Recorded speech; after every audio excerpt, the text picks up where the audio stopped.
Shalom, selamat pagi saudara sekalian. Ya, selamat hari Pentakosta ya. Kita percaya bahwa Roh Kudus hadir di tengah-tengah kita. Pagi hari ini kita menikmati kehadiran Tuhan. Kita mau menikmati Roh Kudus yang hadir di dalam setiap hati kita, di dalam setiap pujian kita, penyembahan kita.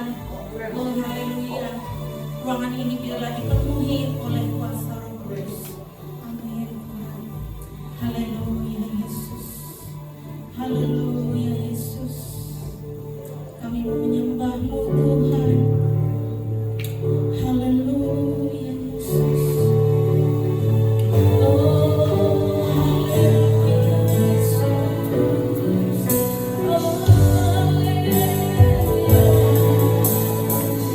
Oh Yesus. Kami mau menyembah.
Pentakosta, hari pencurahan Roh Kudus, Roh yang dijanjikan oleh Tuhan, yang telah dikirimkan dan diterima oleh orang percaya, diterima oleh gereja sebagai kuasa yang membangkitkan, kuasa yang mengubahkan, bahkan juga kuasa yang memperbaharui hidup kami. Kami berdoa di dalam nama Tuhan Yesus, Roh yang lembut, Roh yang manis, pribadi dari Bapa, Anak, di dalam Allah sendiri, Engkau yang Roh Kudus akan terus mentransformasi, terus bekerja bagi gereja Tuhan, dimanapun gerejamu ada dan berdiri. Begitu juga gereja Tuhan di tempat ini. Mari Roh Kudus, Engkau akan terus bekerja, memenuhi gerejamu Tuhan, dan memakai gerejamu menjadi saksi-saksi-Mu yang hidup dan membawa berita Injil, kebenaran dan keselamatan. Kami berdoa Tuhan memberkati kami pada pagi ini, dalam ibadah ini kuasa Roh Kudus-Mu kami terima, dan itu menjadi suatu kekuatan yang mengubahkan dan yang terus membentuk hidup kami menjadi pribadi seperti yang Tuhan mau, bahkan juga menjadi pribadi yang memberitakan Injil sampai setiap lutut bertelut, setiap lidah mengaku Yesus adalah Tuhan. Terima kasih Tuhan, Kau memberkati ibadah ini dari awal sampai selesai, dan kami percaya Roh Kudus Engkau hadir di sini dan memimpin ibadah ini. Di dalam nama Bapa, Anak, dan Roh Kudus kami berdoa dan mengucap syukur. Kami naikkan doa kami demi nama Tuhan Yesus. Haleluya. Amin. Beri kemuliaan buat Tuhan kita. Haleluya.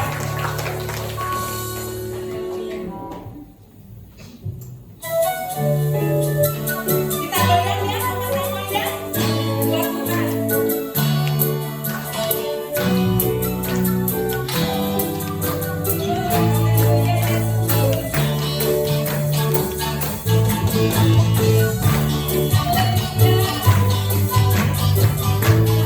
kita dalam darah dan air.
Kudus hadir di sini.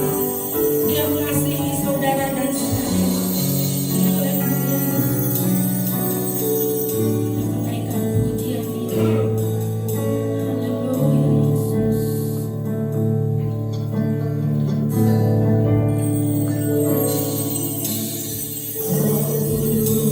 Kau hadir di sini.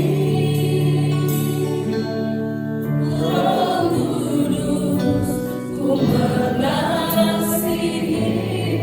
Amin Tuhan, terima kasih. Kau lembut, kau manis, kaulah penghiburku, penolongku, diutus Bapakku. Roh Kudus, kau hadir di sini. Roh Kudus, ku mengasihimu. Kau Yesus, kau manis, kaulah penghiburku, penolongku, diutus Bapakku. Ku buka hati untuk Roh-Mu Tuhan.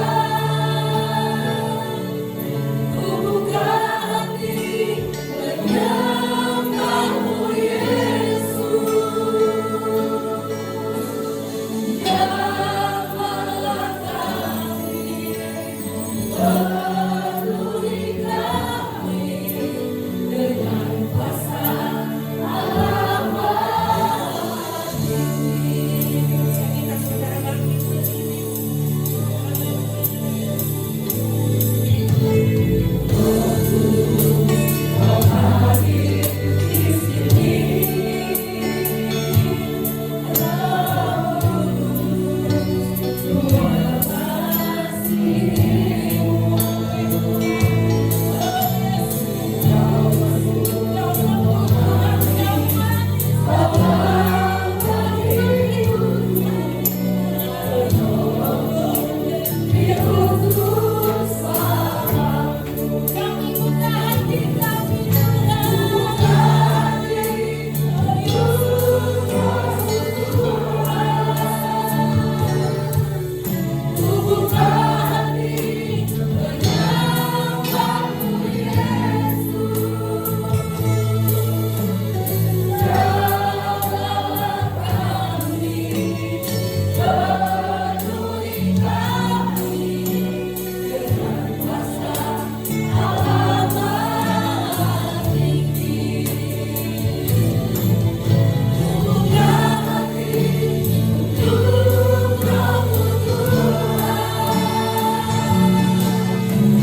Roh Kudus bekerja. Bahkan ketika pada pagi ini kami dengar firman-Mu, kami mau belajar tentang Engkau ya Roh Kudus. Mari Tuhan, Engkau memberkati kami semua. Roh Kudus memberikan kepada kami pengertian, sehingga kami mendengar dan melakukan, karena Roh Kudus memampukan kami. Terima kasih Bapa, berkati umat-Mu, berkati hamba-Mu dan kami semua, karena kami percaya ketika Engkau bekerja, tidak ada satu pun yang dapat menghalanginya. Ketika Engkau berkarya, maka semuanya akan menjadi indah. Di dalam karya Tuhan Yesus Kristus, kami percaya bahwa Engkau ya Tuhan telah memberikan Roh-Mu, dan Roh Kudus itu memimpin pemberitaan firman Tuhan pada pagi ini. Di dalam nama Tuhan Yesus kami sudah berdoa. Haleluya. Amin. Ya, silakan duduk. Shalom. Ya, Bapak Ibu yang dikasih Tuhan, hari ini ya kita mau belajar tentang Roh Kudus. Bisa lihat kiri kanannya? Kayaknya kamu beda deh setelah kita berdoa. Amin. 9 malam kita berdoa dan hari ini adalah hari yang ke-10. Saya percaya setiap orang semakin dia dekat dengan Tuhan, itu akan menjadi seperti ya pribadi yang disembahnya ya.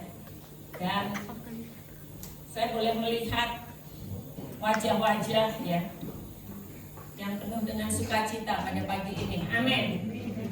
Bapak Ibu yang dikasih Tuhan,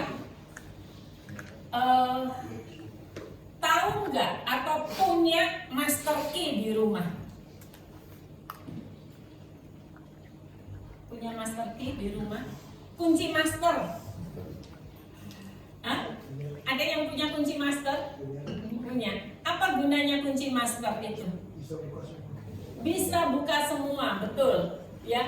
Jadi Bapak Ibu, kalau punya master key, ini umpama bangunan, ya bangunan. Kalau kita bilang misalnya sebuah hotel, yang roomnya itu, yang namanya hotel itu berarti roomnya banyak. Bahkan juga hotel-hotel yang tidak hanya satu lantai, ya ada banyak hotel yang berdiri sampai ya 50 lantai, ya bahkan juga hotel ada yang hanya 2 lantai sekalipun, tapi paling tidak dia punya kamar atau room minimal 8 atau 10 room ya. Kalau lantai 1 4, lantai 2 4 itu 8. Tetapi setiap room itu punya kunci masing-masing, dan selain kunci yang ada yang bisa hanya untuk membuka misalnya pintu 101 ya, hanya dapat dibuka oleh kunci 101, pintu 102 hanya dapat dibuka oleh kunci 102. Ada kunci yang namanya master key, yang itu berarti dia bisa membuka ke-8 pintu yang ada di dalam hotel tersebut. Nah, itulah pengertian master key. Roh Kudus, the master key of life. Roh Kudus sebagai ya pintu ataupun kunci yang dapat membuka pintu dari seluruh kehidupan kita. Nah, mari kita akan melihat Bapak Ibu bahwa hidup bersama dengan Tuhan itu adalah tentang kebiasaan sederhana dan konsisten yang membentuk hati dan pilihan. Jadi kita melihat bahwa hidup berjalan bersama dengan Tuhan, Roh Kudus sebagai master key of life, sebagai kunci yang akan membuka seluruh area dalam kehidupan kita, maka kita harus memiliki kebiasaan sederhana yang konsisten. Ya. Ini bukan tentang setelah kita doa 9 malam, saya tahu dan bersyukur ada orang-orang yang punya komitmen, saya nggak mau 1 hari pun tidak datang. Bahkan kalau bisa tahun lalu saya mengikuti full, tahun ini full, dan saya pun tahu ada orang-orang yang bisa mengikutinya dengan full, dan saya bersyukur untuk itu. Bahkan juga saya percaya bahwa ketika kita datang kepada Tuhan, ada hati kita yang diubah diubahkan. Ada roh kita yang semakin dipenuhi dengan Roh Kudusnya. Tetapi tidak cukup hanya 9 malam. Meskipun kita sudah tidak mengadakan kumpulan malam ini untuk berdoa bersama, tetapi kita mau mengembangkan kehidupan yang konsisten. Dan secara sederhana itu bisa kita praktekkan sehari demi sehari. Bapak Ibu, banyak orang Kristen mengalami keletihan rohani karena mereka berjuang dengan kekuatan sendiri. Coba lihat kiri kanannya, kelihatan letih gak? Ya, segar, puji Tuhan, karena kita sudah ya berdoa 9 malam itu secara fisik kita lelah, tetapi secara roh kita kuat. Amin. Ya, jangan kita mengalami keletihan secara rohani. Karena apa? Karena ada Roh Kudus. Kalau kita berjuang dengan kekuatan sendiri, kita akan mengalami keletihan secara rohani.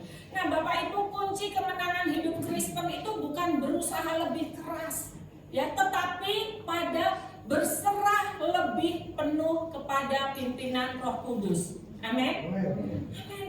Kita tidak bisa mencoba untuk kita berusaha lebih keras lagi.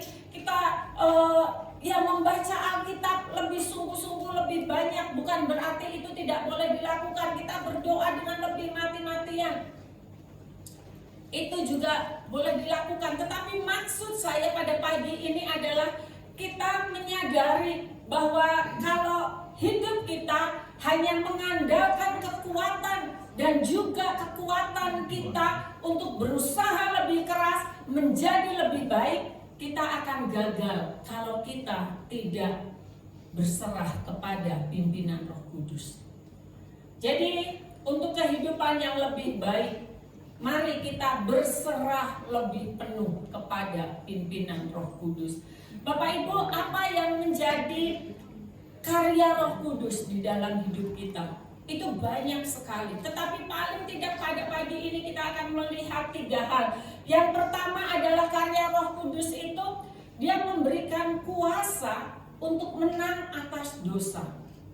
Jadi kalau Roh Kudus menjadi master key of life, menjadi kunci master yang akan membuka kehidupan kita, maka Roh Kudus akan membuka seluruh area hidup kita. Baik itu pikiran kita, baik itu hati kita, baik itu perasaan kita. Ya. Kuncinya ada di dalam Roh Kudus yang bisa membuka semuanya. Seluruh area hidup kita dapat dibuka, dapat ditelanjangi, dan dapat dibongkar, dilihat oleh Roh Kudus. Maka kita harus melakukan berserah lebih penuh. Itu maksudnya, kenapa 9 malam kita berdoa, kita berserah lebih penuh, kita berharap lebih lagi kepada Dia. Ya. Tantangan hidup tidak semakin mudah, baik di tengah pengiringan kita kepada Tuhan, maupun juga di tengah hidup di dalam dunia yang syarat dengan dosa.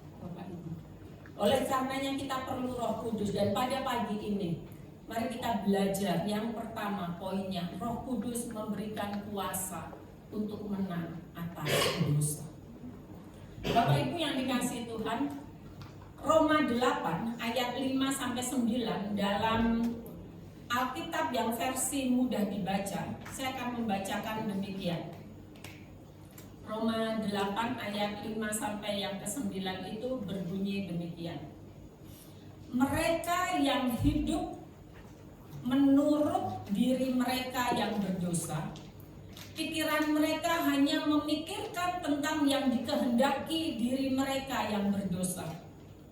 Tetapi orang yang hidup menurut Roh, memikirkan yang dikehendaki Roh untuk dilakukannya. Sebab jika pikiran orang dikuasai oleh keinginan duniawi, akibatnya adalah kematian rohani. Dan jika pikiran orang dikuasai oleh Roh, hasilnya adalah hidup dan damai sejahtera. Sebab jika pikiran seseorang dikuasai oleh dirinya yang berdosa, ia melawan Allah ia tidak tunduk kepada hukum Allah. Memang ia tidak mungkin dapat mematuhi hukum Allah. Siapa yang hidup menuruti dirinya sendiri yang berdosa, tidak mungkin berkenan kepada Allah.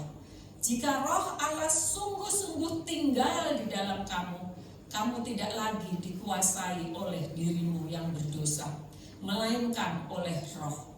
Jadi Bapak Ibu yang dikasihi Tuhan, dalam Roma 8 ayat 5-9 ini Rasul Paulus telah menuliskan bahwa di dalam kehidupan kita, ya, bahkan di dalam pribadi kita, seorang ya Titin Megawati ini, ya, di dalam diri saya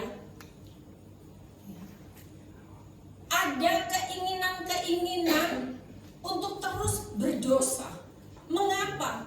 Karena kita sudah terlahir dari benih dosa. Dan ketika kita percaya kepada Yesus Kristus sebagai Tuhan dan Juru Selamat, Roh Kudus tinggal di dalam diri kita, memberikan rohnya supaya kita bisa menang melawan dosa-dosa, melawan kedagingan, melawan manusia lama kita yang terus muncul. Meskipun ya saya boleh katakan karya Roh Kudus itu adalah menjadikan kita manusia ciptaan baru, tetapi dalam mengubahkan kita, status kita menjadi manusia baru, itu ada proses di mana kita masih hidup di tengah-tengah dunia yang penuh dosa. Dan oleh karena itu, keinginan daging kita selalu ingin mengikuti manusia lama kita. Oleh karena itu, Rasul Paulus mengatakan, hiduplah oleh roh. Dan itu dipertegas di dalam Galatia 5 ayat 16. Rasul Paulus menuliskan, maksudku ialah, hiduplah oleh roh, maka kamu tidak akan menuruti keinginan daging. Bapak Ibu, ini apa maksudnya? Maksudnya adalah bahwa ya kita boleh lihat yang selanjutnya, manusia lama kita itu cenderung pada keinginan daging. Dan Roh Kudus memberi kekuatan supranatural untuk mematikan keinginan tersebut. Ya. Jadi aplikasinya adalah saat godaan datang, kita jangan mengandalkan disiplin diri saja. Artinya kita mengandalkan kekuatan kita. Andalkan Roh Kudus dan berdoa, minta kekuatan Roh Kudus untuk meloloskan diri. Untuk kita menang atas pencobaan. Untuk kita tidak jatuh ke dalam dosa ketika tawaran dan juga berbagai pencobaan itu terus datang. Dan keinginan kita, manusia lama kita itu cenderung mengikuti keinginan daging kita. Tetapi Roh Kudus adalah pribadi yang rindu berjalan bersama kita setiap detik.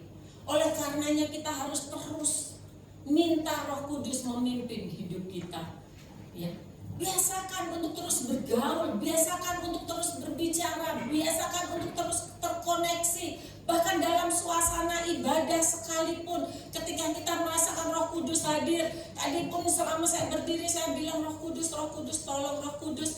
Karena seringkali ya, kita bisa saja duduk dalam ibadah, tetapi pikiran kita mengembara kemana-mana. Hati kita tidak merasakan kehadiran rohnya. Padahal Roh Kudus ada. Dan disitulah kita terus membuka hati kita, ya, supaya Roh Kudus itu akan memimpin hidup kita, memimpin kemauan kita, memimpin perasaan kita, memimpin pikiran kita, yang pada akhirnya dapat memimpin perkataan maupun perbuatan kita. Bapak Ibu yang dikasihi Tuhan, di dunia ini ya kita mengenal, jangan ini ya, kalau ini sayang banget, saya mau apa ya, minum mungkin atau permen ya. Boleh pulpen. Bapak Ibu, ini kalau saya gak usah saya lemparkan lah, saya lepaskan aja. Apa yang terjadi? jatuh. Itu karena apa? Hukum gravitasi. Ya, hukum gravitasi. Semua benda itu akan jatuh ke bumi. Ya, hukum gravitasi. Nah, begitulah dengan hukum dosa. Hukum dosa atau saya boleh katakan manusia lama versus manusia baru. Kalau tadi Roma menyatakan, di sini dikatakan ayat yang ke-7, sebab jika pikiran seseorang dikuasai oleh dirinya yang berdosa, ia melawan Allah. Ia tidak tunduk kepada hukum Allah. Memang ia tidak mungkin dapat mematuhi hukum Allah.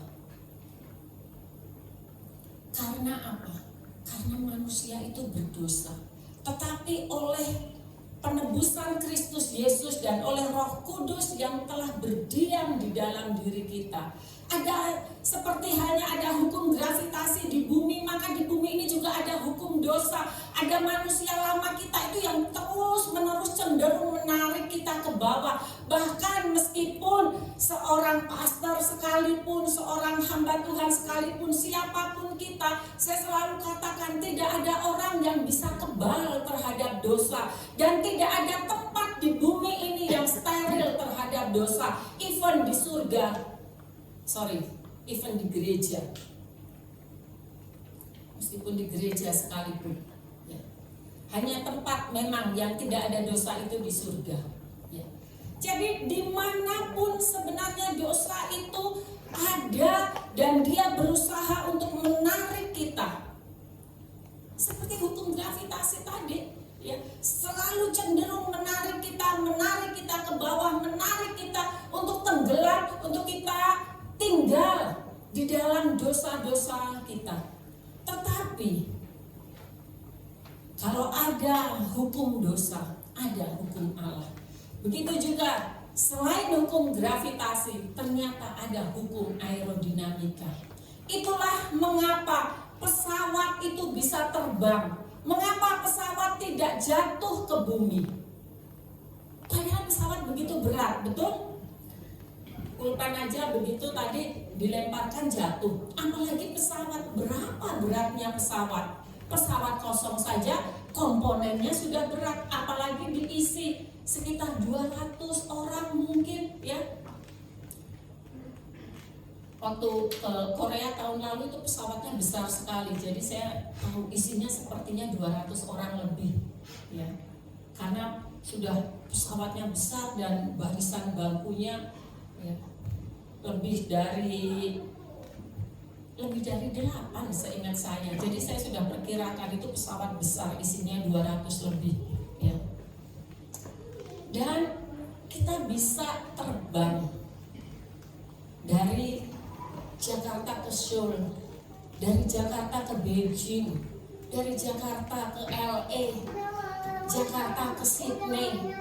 Karena apa? Karena ada hukum aerodinamika. Jadi artinya Bapak Ibu yang dikasihi Tuhan, Allah telah memberikan Roh Kudus-Nya, dan Roh Kudus itu akan menolong kita untuk kita mengatasi hukum-hukum dosa. Jadi gravitasi bumi itu selalu ada. Apakah dengan adanya hukum aerodinamika, hukum gravitasi hilang? Tidak, hukum gravitasi tetap ada di bumi ini. Begitu juga ketika Roh Kudus yang memberikan hukum-hukum Allah, Roh Kudus memberikan kepada kita kekuatan, kemenangan. Apakah itu berarti dosa sudah hilang di bumi ini? Tidak. Ya. Tetapi hukum aerodinamika itu akan mengatasi hukum gravitasi. Roh Allah akan menguasai, ya, manusia lama kita, sehingga kita tidak lagi hidup dalam belenggu dosa. Bapak Ibu, gravitasi bumi selalu menarik benda untuk jatuh ke bawah, sama seperti hukum dosa yang selalu menarik manusia ke dalam pelanggaran. Namun sebuah pesawat jet besar yang berat bisa terbang tinggi melampaui gravitasi, bukan karena gravitasi itu hilang, melainkan karena ada hukum baru yang lebih kuat yang bekerja, yaitu hukum aerodinamika dari mesin jet. Jadi kita tidak bisa mengalahkan keinginan daging kita, kedagingan dengan kekuatan kita sendiri. Kita butuh hukum roh kehidupan di dalam Roma 8 ayat 2 yang kekuatannya jauh lebih besar untuk mengangkat kita mengatasi tarikan dosa. Jadi hukum roh itu lebih besar untuk mengatasi hukum tarikan dosa. Oleh karena itu, mengapa kita harus dipenuhi dengan Roh Kudus? Oleh karena itu, mengapa kita terus harus membuka hati kita? Bahkan selama 9 malam, ya selama 2 jam kita berdoa, kita merenungkan firman Tuhan, kita menyembah, karena kita minta supaya Roh Kudus itu akan menguasai hati, pikiran, menguasai hidup kita, sehingga dengan Roh Kudus yang semakin kita andalkan, maka kekuatan hukum dosa yang menarik kita itu akan hilang. Bukan karena hukum itu hilang, tetapi karena ada kekuatan lagi yang lebih kuat, yaitu kekuatan supranatural yang mengatasi kekuatan hukum dosa. Bapak Ibu yang dikasihi Tuhan, mari kita melihat yang selanjutnya. Yang kedua adalah bahwa Roh Kudus mengubah karakter kita. Karakter dari dalam, inside out.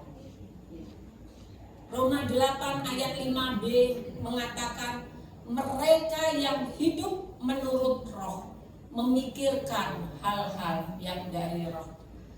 Ya, Bapak Ibu, saya boleh jelaskan yang selanjutnya adalah bahwa buah roh di dalam Galatia 5 ayat 22 sampai 23 itu bukanlah hasil kerja keras moral manusia.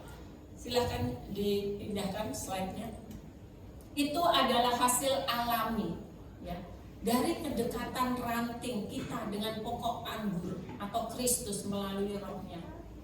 Jadi ketika kita dipenuhi dengan Roh Kudus, ya, lalu di dalam Yohanes 15 kita itu kan digambarkan seperti ranting yang menempel di pokok anggur, yaitu Kristus sendiri. Maka ketika kita menempel, atau dalam istilah lagu yang sekarang ini, ku terhubung denganmu, ya, mu besar, maka akan muncul hasil alami dari kedekatan kita dengan Kristus melalui rohnya. Apa hasil alami yang dihasilkan ketika kita terus terhubung dengan Tuhan melalui Roh Kudusnya? Adalah buah roh. Ya. Jadi kalau tadi poin yang kedua tadi adalah Roh Kudus mengubah karakter kita dari dalam, inside out. Itu artinya bahwa Roh Kudus, ya, akan menghasilkan buah-buah roh itu di dalam hidup kita. Buah roh adalah bukan hasil dari kerja keras atau kekuatan kita supaya kita bisa setia, supaya kita bisa sabar, supaya kita bisa penuh dengan kemurahan. Itu semua karya Roh Kudus. Kalau kita bisa menjadi pribadi yang penuh dengan kebaikan, itu juga karya Roh Kudus, bukan karena kekuatan kita. Tadi pagi anak sekolah minggu bicara pengajarannya tentang orang Samaria yang murah hati. Dan salah satu buah roh itu memang kemurahan, ya. Kesabaran, kebaikan, kemurahan, kesetiaan. Itu semua bisa muncul karena karya Roh Kudus, bukan karena diri kita. Ketahuilah bahwa manusia lama kita itu pasti menginginkan segala sesuatu untuk aku dan aku. Gak peduli orang lain, bodoh amat. Perut kamu kalau lapar,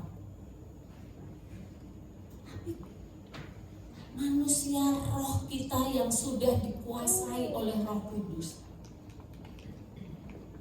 akan dapat menghasilkan buah-buah roh itu di dalam diri kita. Kesabaran dalam menanggung penderitaan, dalam menanggung sesuatu yang tidak mengenakan. Itu adalah karya dari Roh Kudus. Jadi Bapak Ibu, mari evaluasi hidup kita. Apakah kasih, kesabaran, yang kebaikan, kesetiaan, dan penguasaan diri kita itu makin bertumbuh tahun ini? Kita sudah beribadah setiap minggu, bahkan juga selama 9 malam kita sudah berdoa, kita minta Roh Kudus, dan mari ya, itu bukan sekedar euforia seperti euforianya Persib yang menang, tapi kalau kemudian setelah itu tidak latihan, ya, dia tidak akan bisa mempertahankan kemenangannya. Harus ada disiplin diri dalam diri pemain maupun pelatih untuk terus berlatih setiap hari.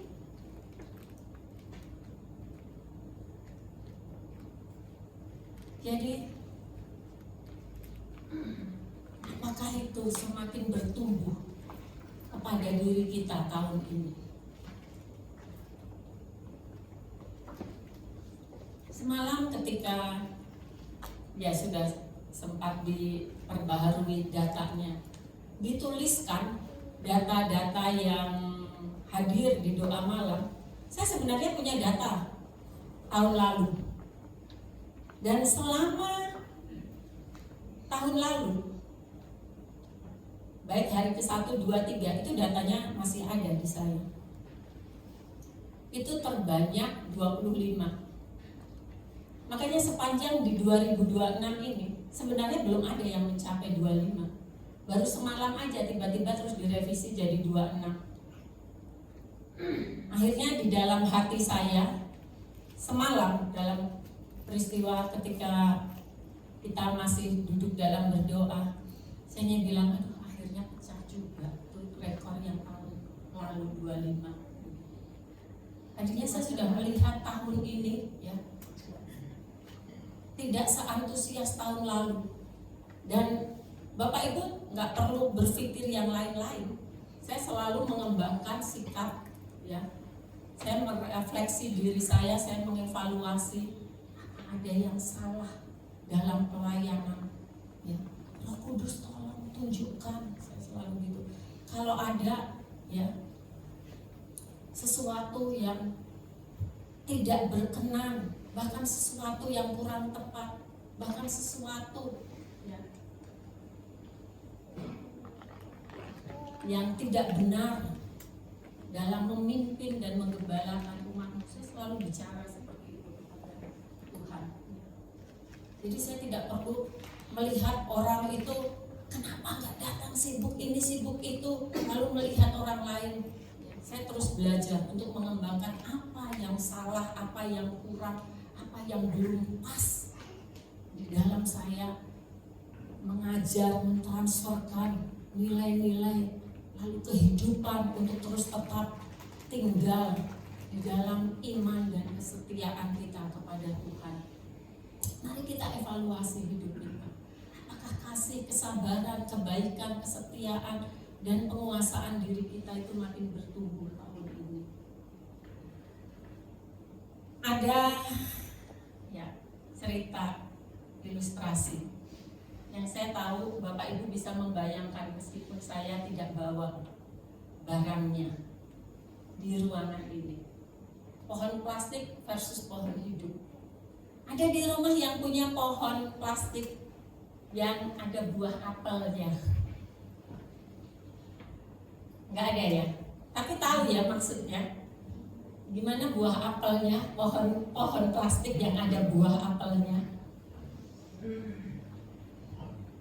Ya, Bapak Ibu, sebuah pohon plastik itu bisa dihiasi dengan buah apel tiruan yang nampak sempurna dalam sekejap.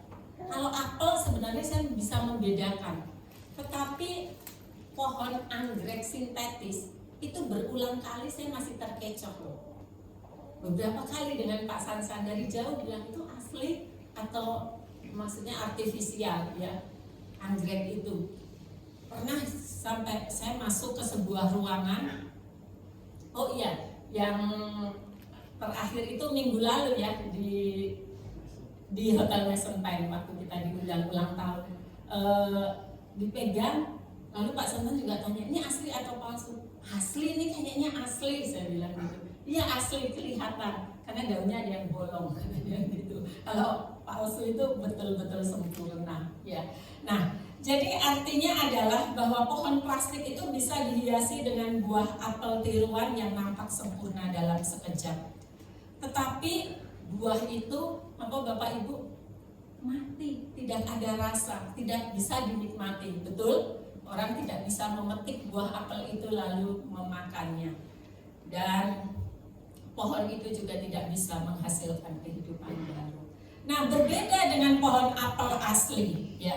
Dia harus berakar di tanah, dia harus menyerap air, dia harus melewati badai, dia harus menghadapi ya, yang boleh dikatakan juga pemangkasan, mungkin daun-daunnya rasanya gak enak ya.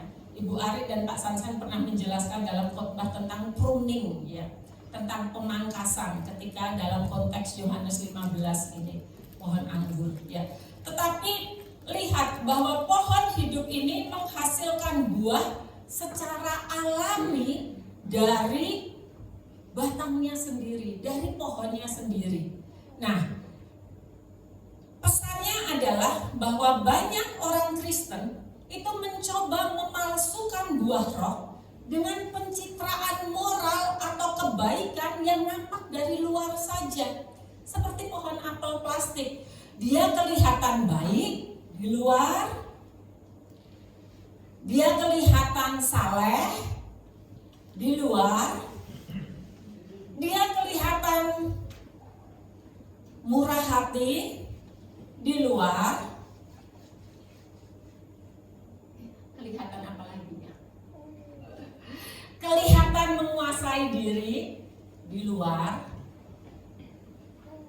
Nggak tahu kalau di rumah.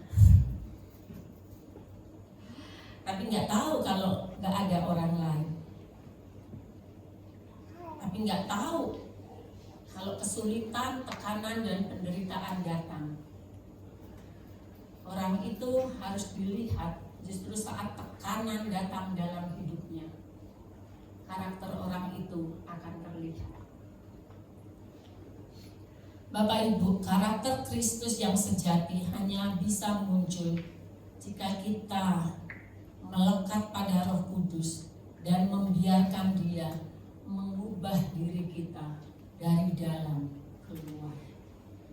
Bukan sekedar apa yang nampak di luar, apa yang dipoles, tapi karakter itu akan ya, terbentuk dari dalam, inside out. Itulah karya Roh Kudus yang berdiam di dalam diri kita, sehingga di tengah segala tekanan, di tengah segala situasi apapun, buah roh itu muncul, buah roh itu terlihat,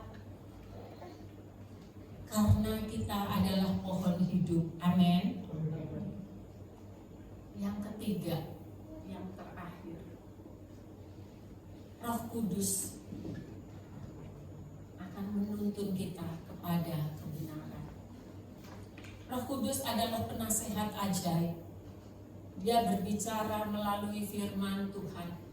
Bahkan Roh Kudus dalam tuntunannya, Dia akan memberikan damai sejahtera di hati kita. Roh Kudus juga dapat memimpin kita melalui nasihat-nasihat dari orang-orang percaya, bahkan juga dari orang-orang yang kita mendengar atau tahu tentang bagaimana hidupnya. Roh Kudus akan memimpin kita karena Dia adalah Roh kebenaran.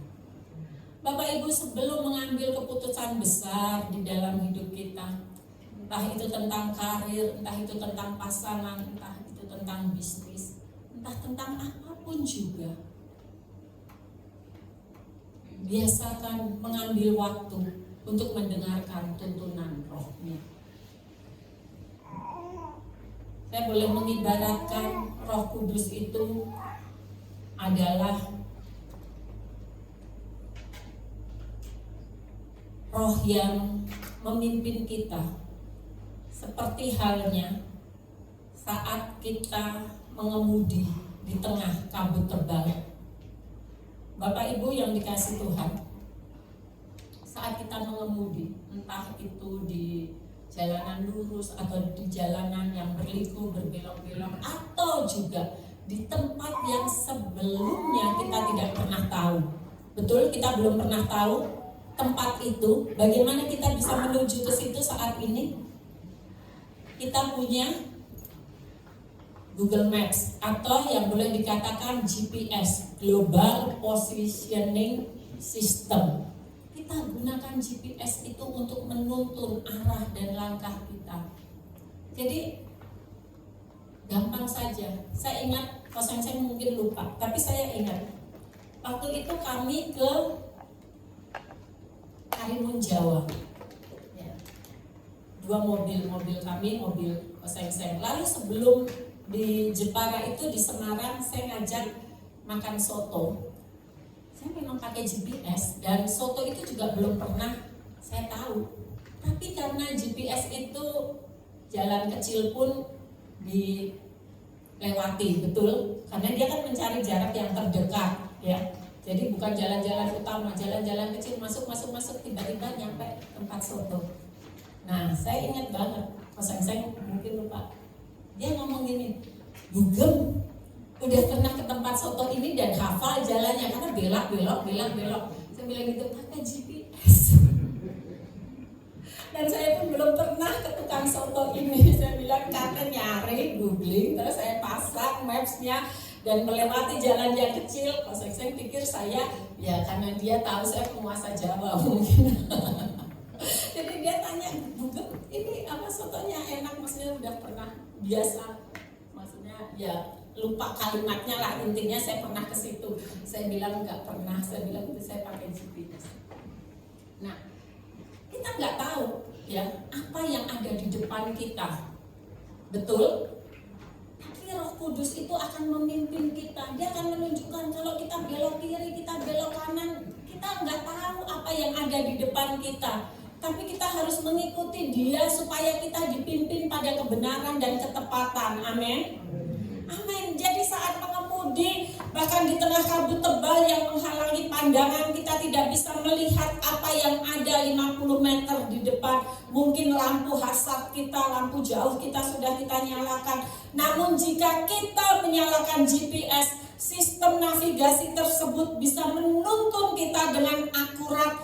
Dan dia, ya istilahnya sistem GPS itu karena terhubung dengan satelit di luar angkasa yang melihat seluruh peta dari atas, maka kita bisa mengikuti instruksi suaranya, belok kanan, belok kiri, ya, atau lurus, Anda sudah sampai di tujuan.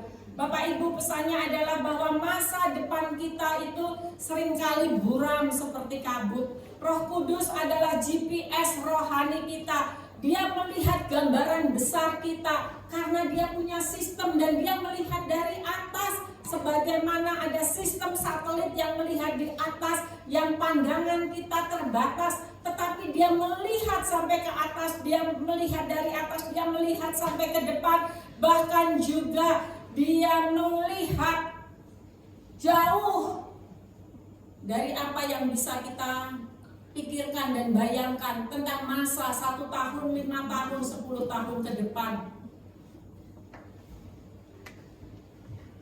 Mengapa? Karena Dia adalah Allah, Dia adalah Tuhan. Tugas kita adalah taat melangkah saat Dia memberi petunjuk lewat firman-Nya. Jadi Bapak Ibu yang dikasihi Tuhan, Mari kita mengizinkan Roh Kudus untuk terus berkarya, Roh Kudus untuk terus tinggal, Roh Kudus untuk terus memenuhi hidup kita. Dia adalah master key of life. Dia adalah kunci-kunci yang dapat membuka hidup kita. Roh Kudus adalah kunci tunggal yang membuka kehidupan manusia. Mengapa? 1 Korintus 6 ayat 19, apakah kamu tidak tahu bahwa tubuhmu adalah bait Roh Kudus yang ada di dalam kamu, yang kamu terima dari Allah, dan bahwa dirimu bukanlah milikmu sendiri. Seperti master key yang dapat membuka segala pintu, maka Roh Kudus akan dapat membuka segala pintu di dalam diri kita. Entah pikiran kita, entah perasaan kita, entah kemauan kita, bahkan entah manusia berdosa kita yang masih tersembunyi, yang orang lain tidak tahu, bahkan juga kita sendiri tidak bisa untuk membukanya, karena kita adalah manusia yang penuh dengan kelemahan dan keterbatasan. Ada Roh Kudus, ada pribadi dari Allah sendiri, penolong itu yang telah diutus oleh Bapa untuk menyertai kamu sampai selama-lamanya. Mari kita akan membuka hati kita di hari Pentakosta pencurahan Roh Kudus pada pagi ini. Kita mau mengizinkan Roh-Nya untuk memenuhi hidup kita, dan Roh Kudus itu akan menjadi kunci yang akan membuka seluruh area hidup kita. Mari kita nyatakan melalui doa dan pujian pada pagi ini. Oh haleluya Yesus, haleluya, haleluya.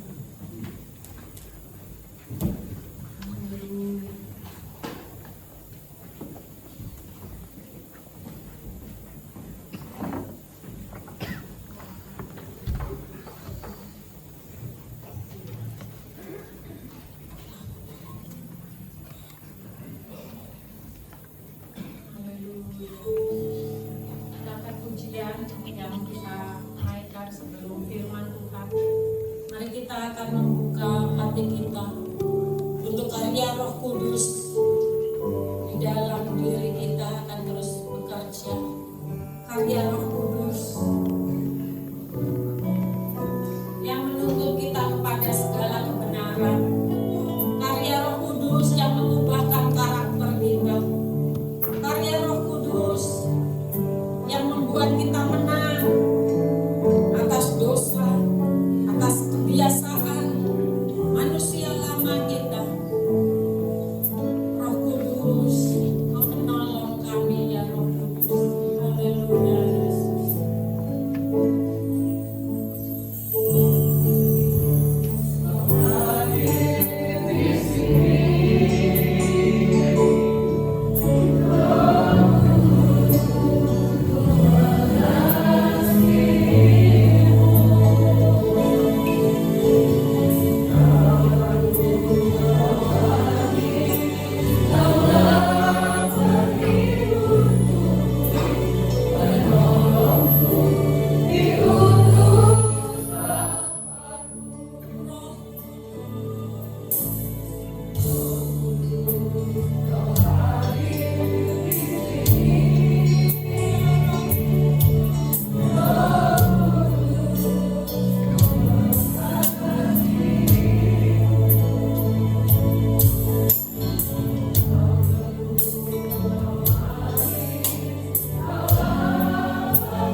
Bapak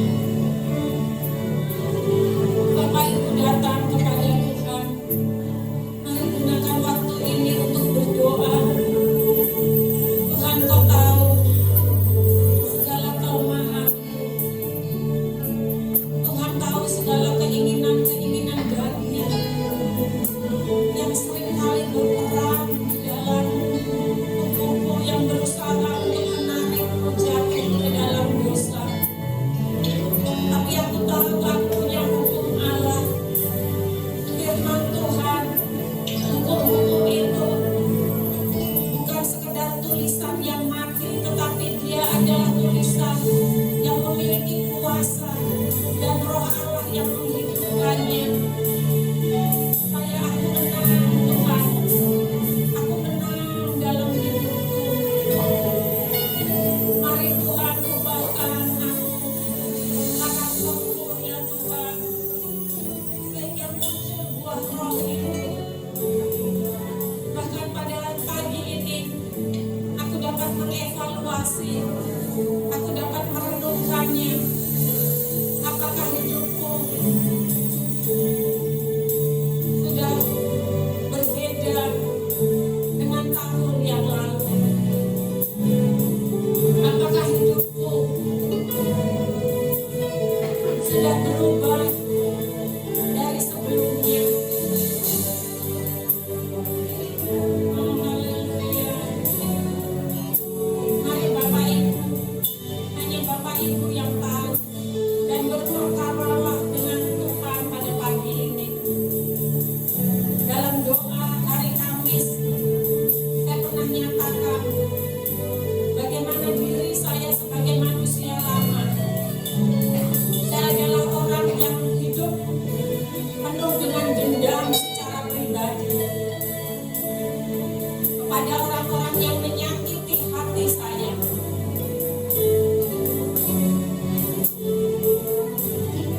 Tetapi karena Roh Kudus dan karena Tuhan, saya terus berjuang. Bahkan dalam doa, bukan hanya 1 atau 2 kali, saya menangis sampai menutup muka saya dengan bantal.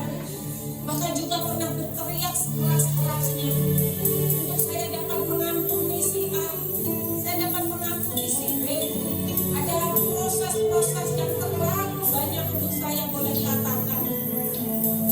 Tetapi saya mau katakan bahwa Roh Kudus menolong kita, Roh Kudus memampukan kita, sampai kita boleh bukan saja mengampuni, kita mendoakan, kita memberkati, dan hati kita dipulihkan dan disembuhkan. Ini hanyalah salah satu contoh saja, tetapi ada banyak hal pergumulan Bapak Ibu sekalian. Mari izinkan Roh Kudus untuk mengubahkan kita dari dalam keluar, dan izinkan Roh Kudus untuk menuntun kita kepada segala jalan kebenaran. Bapa di dalam surga, tolonglah kami Tuhan. Roh Kudus, Roh Allah, tolong kami. Haleluya Yesus. Pasang silakan berdoa.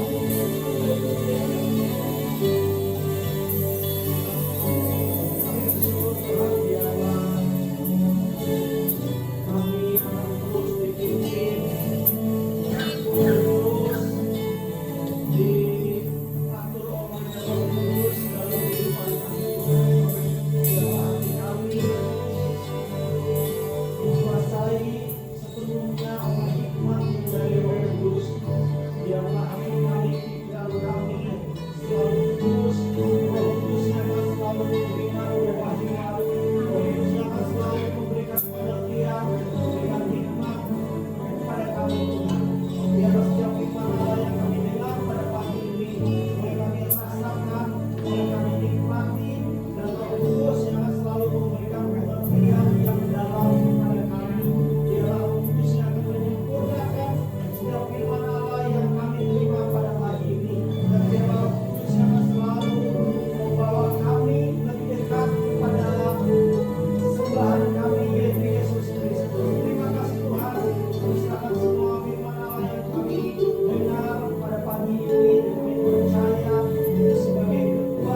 yang menaikkan doa syafaat akan memimpin doa syafaat. Mari Bapak Ibu kita akan naikkan syafaat kita bersama-sama. Kita akan bangkit berdiri, kita akan menaikkan doa syafaat kita. Haleluya Yesus, haleluya, haleluya. Bapa yang Maha Kasih, Tuhan Yesus Kristus, selamat kami yang hidup. Saat ini kami akan menaikkan syafaat kami, Tuhan. Inilah hidup kami. Kami menyerahkan seluruh aspek kehidupan kami, pergumulan kami ke dalam tangan pengasihan-Mu ya Tuhan. Inilah hidup kami Tuhan. Biarlah Engkau yang selalu memimpin, Roh Kudus-Mu yang selalu memimpin setiap langkah kami, kehidupan kami, keluar masuk kami, apa yang kami lakukan. Daripada itu kami mohon berikan kami hikmat, marifat dan akal budi yang daripada-Mu ya Tuhan. Sehingga kami selalu disiapkan, selalu disadarkan Tuhan. Dan kami selalu mengandalkan Roh Kudus-Mu untuk kami terus berbuat kebaikan. Biarlah firman Tuhan yang kami dengar pagi hari ini Tuhan dapat menjadi benih yang subur dalam kehidupan kami. Dan kami boleh menjadi berkat dimanapun kami berada. Mampukan kami untuk melewati setiap hari-hari kami. Mampukan kami untuk terus mengandalkan Engkau Tuhan. Mampukan kami untuk melewati setiap masa-masa kesukaran kami Tuhan. Kami percaya Tuhan, Engkau tidak pernah meninggalkan kami. Kami bersyukur Tuhan, kami memiliki Tuhan seperti Engkau Tuhan. Engkau tahu, kami tahu Engkau yang akan melawat setiap kami Tuhan. Apa yang menjadi pergumulan kami, apa yang menjadi kerinduan kami. Biarlah setiap masalah boleh kami taruh dan Engkau ikut campur tangan di dalamnya. Tuhan, kami juga terlebih berdoa untuk para misionari dimanapun berada Tuhan. Engkau yang mengirimkan mereka, pelayan mereka ke berbagai daerah. Engkau melindungi mereka Tuhan. Setiap misionari diberikan hati, diberikan jalan ke lapangan, diberikan kemudahan Tuhan. Dan begitu juga Engkau yang memelihara, menjaga setiap keluarga yang mereka tinggalkan dimanapun mereka berada. Berkati mas para misionari ini sehingga setiap misi dapat berjalan dengan baik. Semuanya hanya untuk demi kemuliaan nama Tuhan. Kami juga berdoa untuk dana misi Tuhan. Berkati Tuhan tangan-tangan yang akan memberi maupun yang belum memberi, kiranya Tuhan membukakan berkat-berkat-Mu bagi dana misi ini dan menggerakkan hati setiap tangan-tangan yang akan memberi Tuhan. Kami percaya Tuhan, anak-anak-Mu tidak akan mendapatkan kekurangan suatu apapun. Sehingga dana yang dibutuhkan akan tersedia bahkan lebih Tuhan. Oh Allah yang heran Tuhan, dan yang mustahil bagi-Mu ya Tuhan. Segala keajaiban boleh terjadi Tuhan. Kami juga berdoa bagi gereja kami Tuhan. Kami bersyukur gereja kami boleh berdiri di tengah-tengah ini Tuhan. Untuk menjadi berkat bagi anak-anak-Mu Tuhan Yesus. Berkati kami semua. Dan Tuhan tolong lawat saudara kami apabila saat ini ada yang tengah sakit Tuhan. Lawat mereka Tuhan dimanapun mereka berada. Jamah mereka Tuhan. Berkati mereka Tuhan. Hanya kuasa bilur-bilur yang sanggup menyembuhkan segala sakit penyakit mereka. Dalam nama Tuhan Yesus. Kami serahkan semuanya dalam tangan-Mu.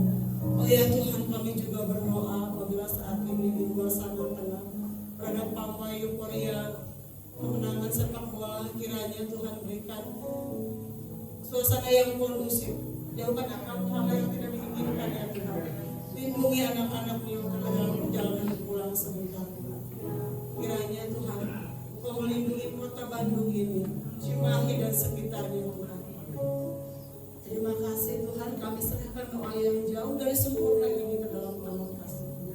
Hanya dalam nama Tuhan Yesus Kristus kami berdoa. Haleluya. Mari kita deklarasikan firman Tuhan.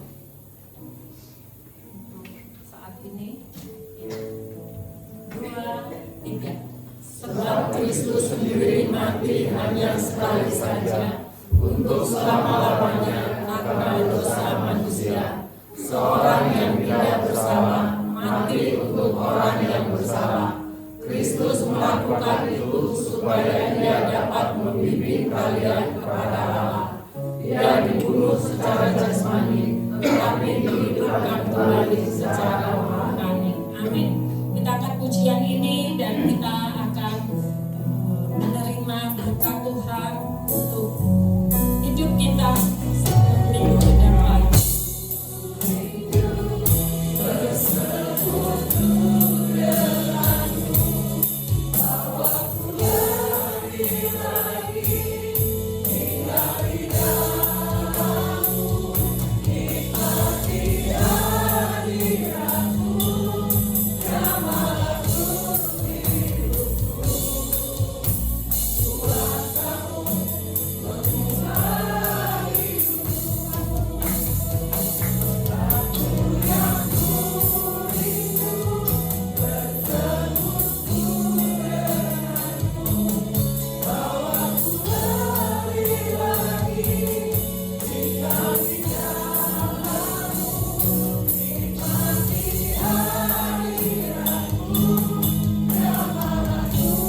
kekuatan Allah yang mengubahkan hidup kami.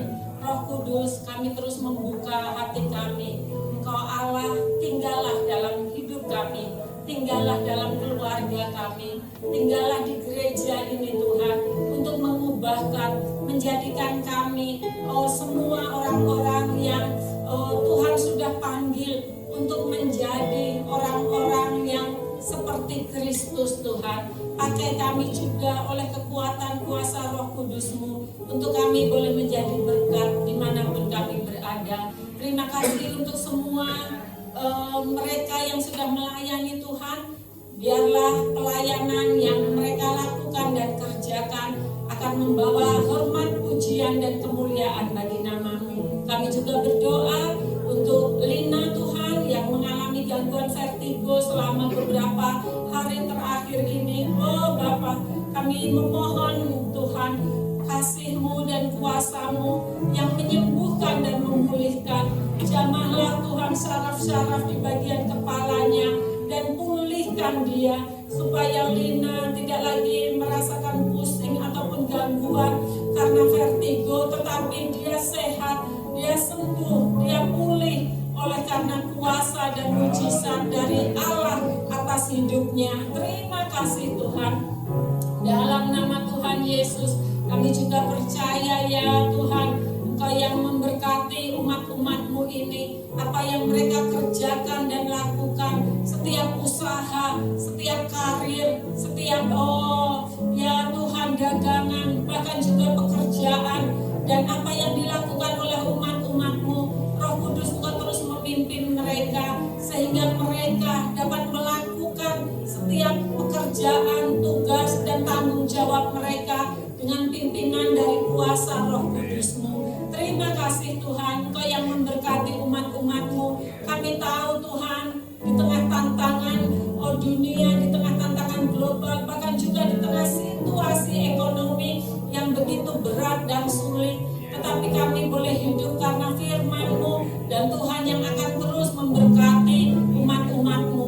Terima kasih Tuhan, bahkan Tuhan Engkau akan pakai umat-Mu di dalam berkat yang mereka terima. Kami juga boleh dipakai oleh Tuhan untuk menjadi saluran berkat. Kalau kami mau memberikan persembahan syukur kami, biarlah persembahan ini juga akan Tuhan berikan kepada bendahara maupun juga seluruh gereja ini, pengurusnya dan hamba-Mu juga, untuk dapat mengelola, mengatur, dan juga ya Tuhan untuk selalu tersedia makanan ataupun roti di rumah Tuhan. Terima kasih Bapa, kami mengucap syukur. Kami serahkan juga buat undian sekeluarga yang tidak bersama kami juga Tuhan memberikan sukacita dan damai sejahtera buatnya.